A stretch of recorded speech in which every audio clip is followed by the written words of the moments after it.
नया topic start करेंगे जिसका नाम है अवकलन।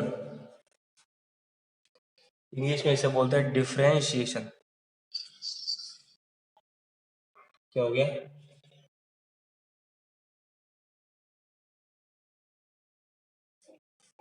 डिफरेंशिएशन।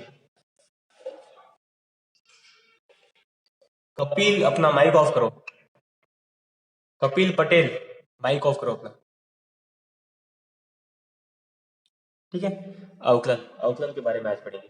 देखिए, अवकलन को समझने के लिए हमें सबसे पहले ढाल के बारे में पढ़ना पड़ेगा। ढाल क्या होती है?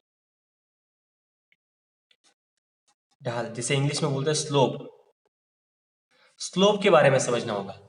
ठीक है, तो हम क्या करते हैं, स्लोप को हमेशा ग्राफ, कोई ग्राफ में कोई दे रखा है तो उसके लिए स्लोप निकाली जाती है। ग्राफ के लिए स्लोप निकाली जाती है हमेशा। तो एक ग्राफ बनाते हैं। ये कोई ग्राफ है, ये इसका x कंपोनेंट, ये इसका y कंपोनेंट, ये इसका o ऑरिजिन। ठीक है, अब देखिए ग्राफ मैंने मान लिया कि ये सरल रेखा में ग्राफ है। ग्राफ कैसा है? एक सरल रेखा के अंदर ग्राफ है। तो ढाल किस प्रकार से निकाली जाती है? तो ढाल निकालने का तरीका क्या होता है? देखिए, सबसे पहले आपको ये पता होना चाहिए, यहाँ पर जैसे ये बिंदु है वो, यहाँ पर ये ढाल क्या होती है? ढाल थीटा के ऊपर निर्भर करती है, कोण के ऊपर निर्भर करती है। और कोण कैसे लेते हैं? जो ग्राफ की जो रेखा है, सरल रेखा, उसका x अक्ष के मध्य कोण लिया जाता है। सरल रेखा का x अक्ष के मध्य कोण, जैसे यहाँ पर कितना होगा? थीटा कोण होगा। अगर मैं यहाँ पर कोई बिंदु मानता हूँ, बिंदु ए मान लिया मैंने, और यहाँ पर ये जैसे इसका x अक्ष इस प्रकार से होगा, और अगर ग्राफ का अगर कोण देखेंगे तो x अक्ष के सापेक्ष यहाँ पर भी क्या होगा? थीटा होगा, क्योंकि ये सरल रेखा के अंदर है। यहाँ पर कोई बिंदु मान लिया, बिंदु B, इसके लिए अगर निकालूंगा तो इसके लिए भी क्या होगा?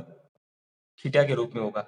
अर्थात इस पूरे ग्राफ की ढाल क्या होगी? समान होगी। ढाल में कोई परिवर्तन नहीं होगा। ढाल का मान प्रत्येक, जैसे आप चाहे तो बिंदु O पर भी निकाल सकते हैं, बिंदु A पर भी निकाल सकते हैं, B पर भी निकाल सकते हैं, आगे भी निकाल सकते हैं। ठीक है, तो ढाल के मान में कोई परिवर्तन नहीं होगा। तो सरल रेखा के लिए क्या होता है? सरल रेखा का अगर कोई ग्राफ है तो उसमें ढाल का मान समान होगा प्रत्येक बिंदु पर।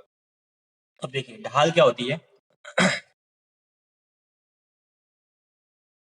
ढाल जिसे स्लोप कहते हैं, ढाल बराबर होती है tan थीटा के। ढाल का सूत्र क्या होता है? ढाल बराबर tan थीटा। ढाल किसके बराबर होती है? tan थीटा के बराबर होती है। ठीक है, अब देखिए, अब इस ग्राफ को मैं इस तरह से लिख सकता हूँ। चलिए इसी ग्राफ से करते हैं अपन। अब यहाँ पर जैसे मैंने इस बिंदु B को यहाँ पर मिला दिया, बिंदु A को इस तरह से। अगले ग्राफ ही कर लेते हैं, अगले ग्राफ का कर लेते हैं। इसी प्रकार का इसी ग्राफ को मैं यहाँ पर बना रहा हूँ,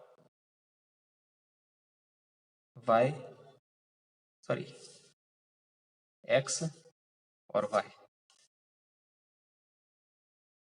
सरल रेखा के अंदर ग्राफ बन गया। ये बिंदु A है और ये बिंदु B है। इन दोनों बिंदुओं के मध्य ढाल निकालनी है हमें। ठीक है, बिंदु B को x अक्ष पर और y अक्ष पर मिलाते हैं। तो माना बिंदु B है, इस बिंदु B के निर्देशांक मैंने मान लिए कितने हैं कि x2, y2, और बिंदु A के मैंने निर्देशांक माने कितने हैं? x1, y1। बिंदु A को भी यहाँ पर मिला देंगे। ठीक है, तो देखिए x2, y2 है, मतलब क्या हो गया? बिंदु B का x अक्ष पे मान कितना होगा? x2 होगा। ये जो दूरी होगी बिंदु O से यहाँ तक की, ये कितनी होगी? x2 होगी। और ये देखिए y2 है, तो यहाँ पर ये देखिए ये दूरी कौन सी होगी? y2 कहलाएगी। इस प्रकार से हम ग्राफ कर चुके हैं। ठीक है, 10th क्लास के अंदर। और अगर इसके बाद में अपन बिंदु A की बात करते हैं तो बिंदु A के लिए क्या होगा? ये जो दूरी होगी वो क्या कहलाएगी? x1 कहलाएगी। और ये दूरी क्या कहलाएगी? हमारी y1 कहलाएगी। अब हम बिंदु A और बिंदु B के बीच में ढाल निकाल रहे हैं। तो ढाल निकालने के लिए हमें क्या करना पड़ता है? जिन दोनों बिंदुओं के मध्य का आप ढाल निकाल रहे हो, उन दोनों बिंदुओं से मिलती हुई एक स्पर्श रेखा खींचनी होती है। और उस स्पर्श रेखा की ये कंडीशन होती है कि वो जो ग्राफ दे रखा है उस ग्राफ को प्रतिच्छेद नहीं करनी चाहिए। इस प्रकार से आपको स्पर्श रेखा खींचनी होती है कि वो ग्राफ को प्रतिच्छेद ना करे। तो मैंने देखिए मान लिया यहाँ पर इस बिंदु ए और बिंदु बी जैसे ये ग्राफ के ऊपर ही एक स्पर्श रेखा खींच ली, तो ये ग्राफ के ऊपर अध्यारोपित है लेकिन इसको प्रतिच्छेद नहीं कर रही है। प्रतिच्छेद का मतलब क्या हो गया, जैसे ये होता है तो इसके अंदर से कोई रेखा निकल रही है तो वो प्रतिच्छेद कर रही है, उसको काट रही है, लेकिन यहाँ पर कोई काट नहीं रही है। ठीक है, तो इसके ऊपर ही बिंदु ए और बिंदु बी को मिलाने के लिए एक स्पर्श रेखा खींच ली है जो ग्राफ के ऊपर से जा रही है। ठीक है, तो यहाँ पर ये प्रतिच्छेद नहीं करेगी। इस प्रकार का अगर कंडीशन होती है, स्पर्श रेखा खींचने पर बिंदु ए और बिंदु बी को मिला लेती है और ग्राफ को प्रतिच्छेद नहीं करे, तो इस कंडीशन में आप ढाल निकाल सकते हो। तो यहाँ पर ढाल क्या होगी, थीटा। हमारे पास में सूत्र क्या है ढाल का, ढाल बराबर किसकी होती है, ढाल बराबर होती है tan थीटा के बराबर होती है। तो ढाल की जगह आप लिख सकते हो tan थीटा। tan थीटा बराबर क्या आएगा, लाल बटा कका से, लाल बटा कका से क्या आता है, लंब अपॉन आधार, लंब अपॉन आधार। यहां पर देखिए, यहां पर सबसे पहले ये जो आपका क्षेत्र बना है, देखिए बिंदु ए बिंदु बी और यहां पर मैंने मान लिया बिंदु सी है। बिंदु ए बी सी वाला तो एक त्रिभुज बना है। ठीक है, मैं इस त्रिभुज को बाहर दे देता हूं। हमारे पास में क्या त्रिभुज है, एक त्रिभुज निकल गया है ए बी और सी। अब यहां पर ध्यान दें, ए बी और सी के मध्य की दूरी कितनी होगी, बी और सी के मध्य की दूरी निकालनी है हमें, ये दूरी निकालनी है। तो किसके बराबर होगी, देखो आपको पता है कि ये देखिए ये इतनी बड़ी ये y1, देखिए y1 क्या है, बिंदु बी से यहां तक की दूरी है, और y2, और y1 क्या है, y1 बिंदु सी से यहां तक की दूरी है। तो आप क्या करोगे, y2 में से अगर मैं y1 हटा दूं तो मेरे पास ये क्षेत्र आ जाएगा।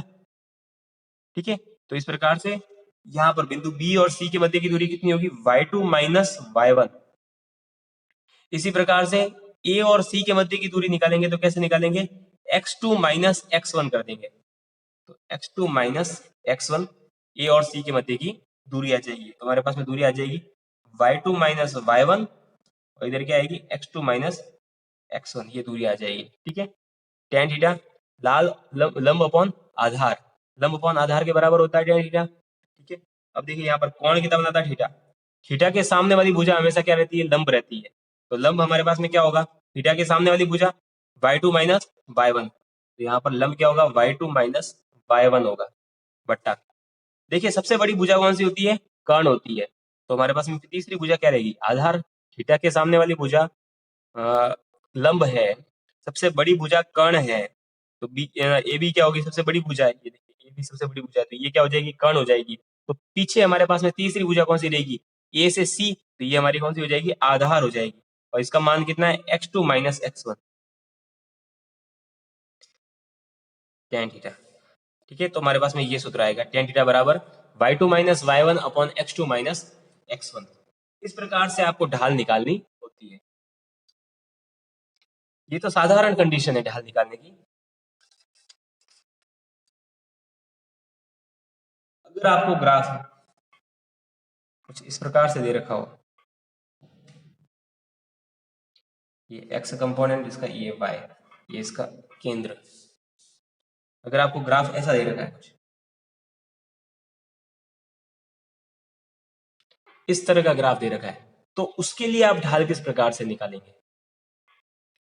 तो यहां पर अपन क्या करते हैं, देखिए इस तरह का ग्राफ दे रखा है, तो अगर जैसे बिंदु यहां पर मान लिया बिंदु ए कोई बिंदु है, यहां पर कोई बिंदु मान लिया बिंदु बी कोई बिंदु है। अगर मैं बिंदु ए और बिंदु बी को अगर मिलाऊं तो एक स्पर्श रेखा खींचूंगा, लेकिन ये स्पर्श रेखा क्या करेगी, ये जो ग्राफ है इस ग्राफ को काटती हुई निकल जाएगी, जो कि गलत है।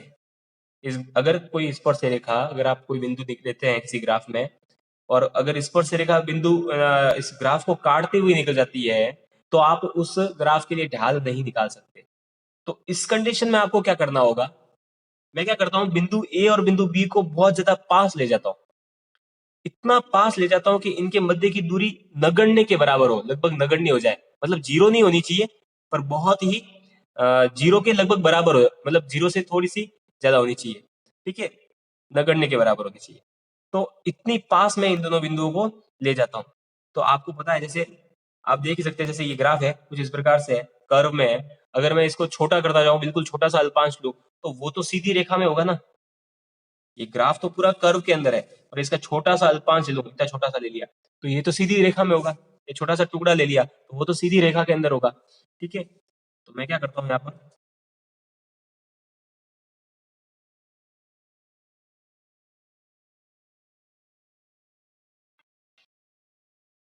यहाँ पर एक काम करेंगे अपन,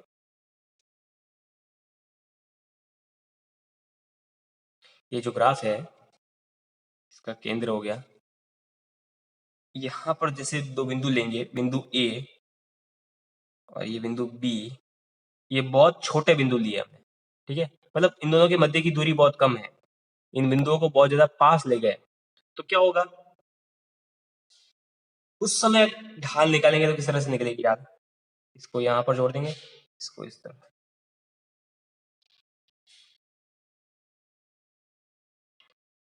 यहाँ पर भी कुछ ना कुछ कोण बनेगा, और ये बिंदु सी मान लिया, तो इसके लिए चित्र क्या हो जाएगा, इसके लिए चित्र कुछ इस प्रकार से हो जाएगा,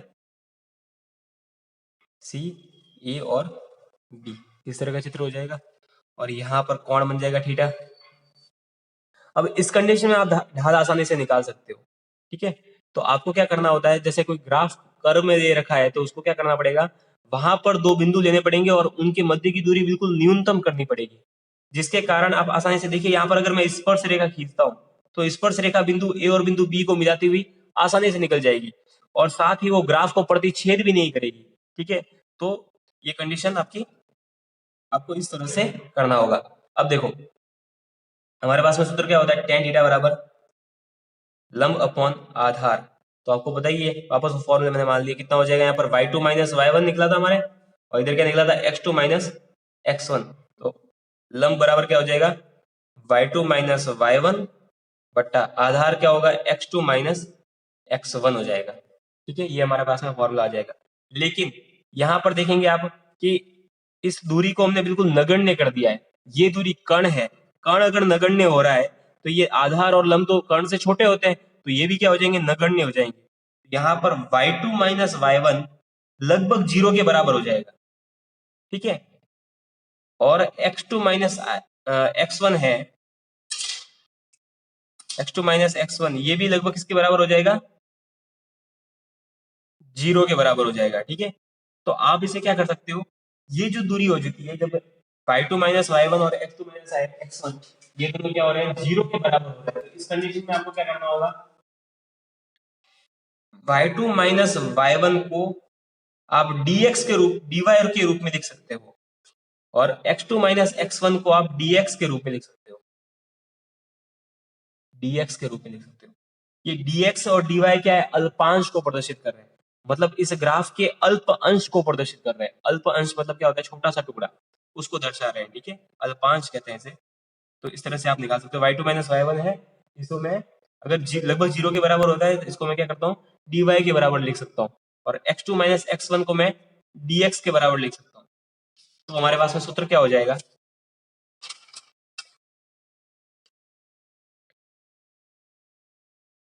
सूत्र हमारे पास में आ जाएगा, कितना आया था, tan थीटा बराबर क्या था, y2 minus y1 upon x2 minus x1।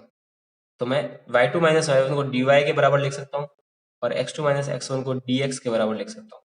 ठीक है, तो ये हमारे पास सूत्र आ जाएगा, और ये है अवकलन का मानक सूत्र।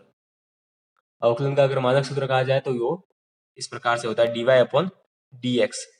इसमें क्या हो रहा है, इसमें y का अवकलन होगा, y का अवकलन होगा, किसके सापेक्ष होगा, x के सापेक्ष होगा, x के सापेक्ष।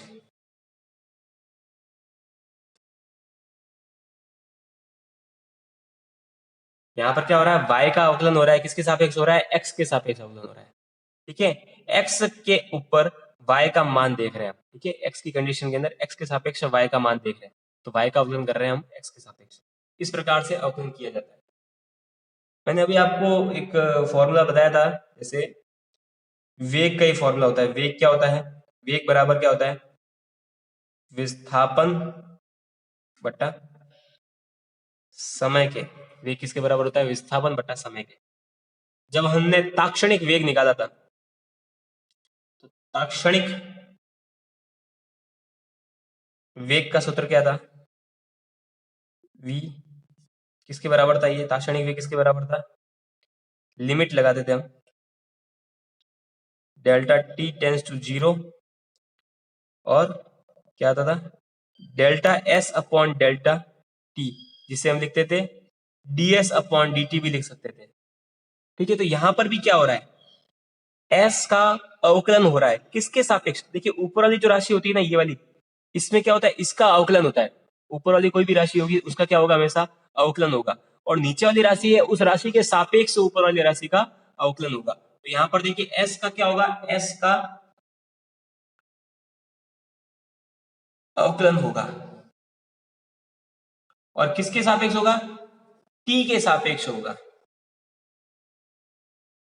t के सापेक्ष s का अवकलन सापेक्ष होगा। इस प्रकार से सूत्र लिखा जाता है। ताक्षणिक वेग है, ताक्षणिक चाल है, उसका भी, उसके लिए भी यही होता है। यहाँ पर s है, s ताक्षणिक चाल में क्या होगा? दूरी को प्रदर्शित करेगा और ताक्षणिक वेग में किसको बताएगा? विस्थापन को प्रदर्शित करेगा। ठीक है, ताक्षणिक वेग ताक्षणिक चाल के लिए भी यही सूत्र होता है।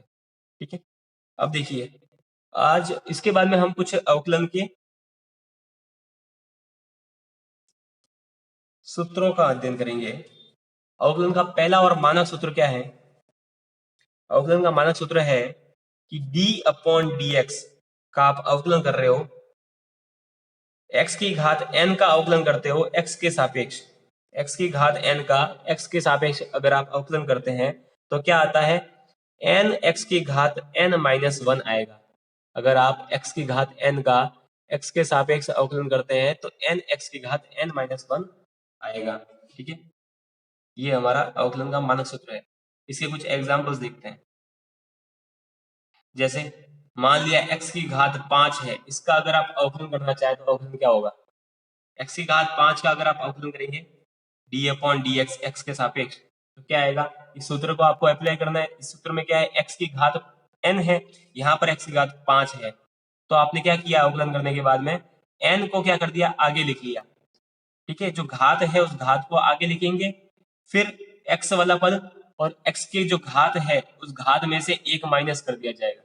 तो यहाँ पर भी आपको क्या करना है? जो घात है इस घात को आगे लिख लिया, x वाला पद और x की जो घात है इसमें से क्या करना पड़ेगा? हमें एक को माइनस कर देंगे। तो क्या आ जाएगा हमारे पास? है 5 x की घात 5 में से एक गया, पीछे कितना रहेगा? 4 आंसर। ठीक है, तो इस प्रकार से हमें मानक सूत्र की सहायता से अवकलन करना होगा। इसी के साथ में कुछ और एग्जांपल्स देखते हैं।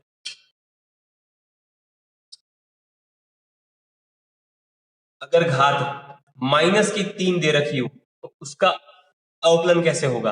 अगर घात आपकी माइनस की 3 दे रखी है तो उसका अवकलन आप कैसे करेंगे? तो अगर माइनस में दे रखा है तो माइनस समेत घात को आगे लिखना होगा। तो आपको माइनस के साथ ही घात को आगे लिखना होगा। फिर x की घात माइनस का 3, अब देखिए साथ में क्या आ रहा है? माइनस का 1 आएगा, माइनस का 3 और माइनस का 1, तो क्या हो जाएगी हमारे? माइनस का 3 x की घात माइनस का 4, ये हमारा आंसर आ जाएगा। अब आपके दिमाग में सवाल आ रहा होगा कि सर अवकलन में तो हम क्या करते हैं? वस्तु को छोटे छोटे भागों में तोड़ते हैं, पर यहाँ पर तो सर कहना ये घात बढ़ रही है। ठीक है, पर वास्तविकता में ऐसा नहीं है। देखिए आप, ये जो घात है पहले किसमें थी? माइनस में थी। माइनस में अगर किसी राशि का मान ज्यादा होगा तो वास्तविकता में उस राशि का मान कम होगा। माइनस का x की घात माइनस का 3 बड़ा होगा x की घात माइनस के 4 से। x की घात माइनस का 3 x की घात माइनस के 4 से बड़ा होगा, क्योंकि देखिए यहाँ पर घात किस में आ रही है? माइनस में आ रही है। अगर माइनस में कोई राशि है, माइनस के 2 और माइनस के 3 की बात करते हैं तो कौन बड़ा होता है? माइनस का 2 बड़ा होता है ना, और माइनस का 3 छोटा होता है। ठीक है, उसी प्रकार से यहाँ पर, तो यहाँ पर भी ये वास्तविकता में क्या किया? x की घात माइनस के 3 को छोटे से भाग में तोड़ा है, इसके अल्पांश को ज्ञात किया है हमने। ठीक है, इसी प्रकार से एक और एग्जांपल हम देख सकते हैं। अगर आपको दे रखा है x की घात 0 दे रखा है तो उसे आप किस प्रकार से सॉल्व करेंगे?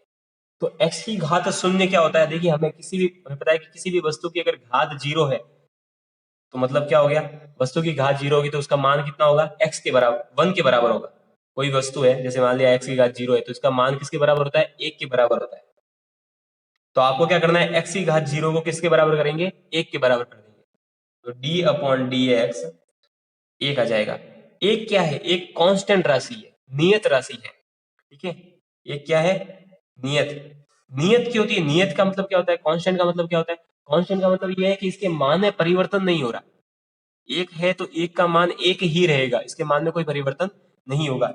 जबकि देखिए x है, x का मान हमें पता नहीं है, हो सकता है इसका मान 4 हो सकता है इसका मान 5 हो सकता है इसका मान 10 हो, तो इसके मान में परिवर्तन हो सकता है।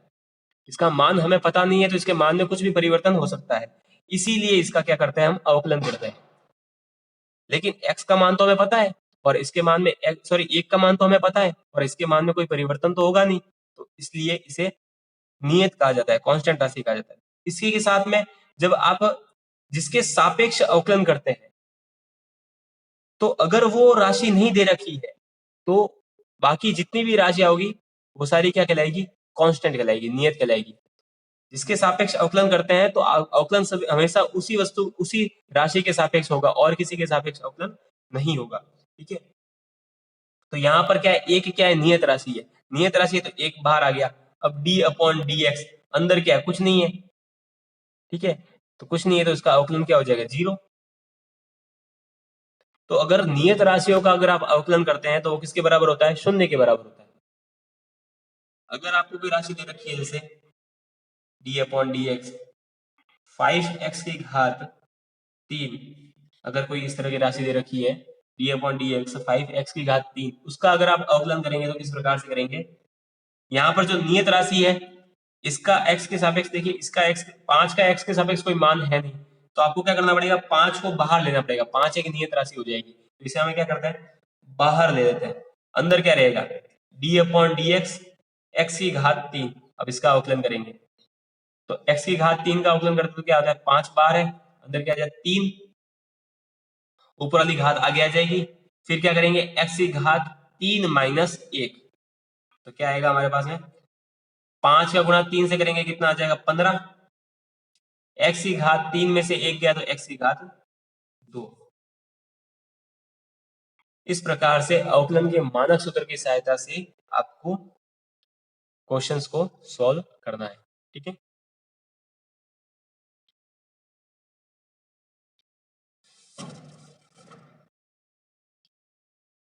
तो हमारा पहला क्वेश्चन इस प्रकार से था कुछ, x की घात 4 माइनस 5 एक्स स्क्वायर प्लस का 6, ये क्वेश्चन था। इसका आपको अवकलन करना होगा। तो अवकलन देखिए किसके सापेक्ष कर रहे हैं, x के सापेक्ष आपको अवकलन कर रहे हैं इसका। d अपॉन डी एक्स की घात 4 माइनस 5 एक्स की घात 2 प्लस का 6। अब देखिए यहाँ पर क्या है, यहाँ पर ये जो राशि दे रखी है प्लस और माइनस में दे रखी है। तो प्लस और माइनस में अगर राशि दे रखी है तो आपको इसको सॉल्व करने के लिए क्या करना पड़ेगा, ये dx है, dx का प्रत्येक राशि से गुणा कर देता हूं मैं।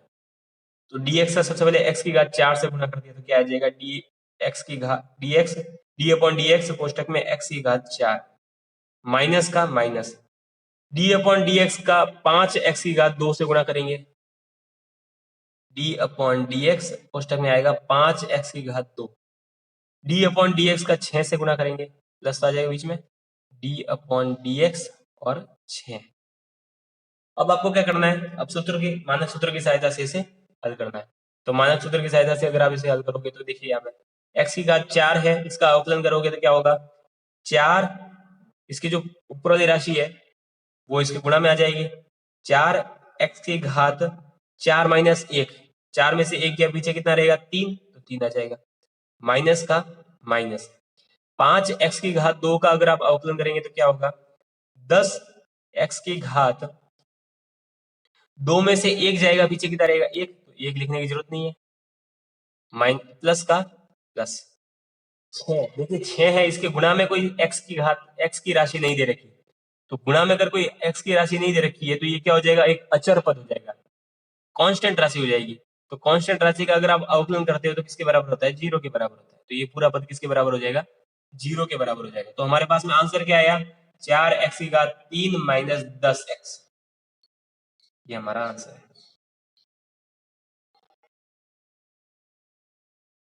ठीक है, इस प्रकार से आपको सॉल्व करना है। ये जो अगला है ये आपके होमवर्क में दे रहा हूं मैं।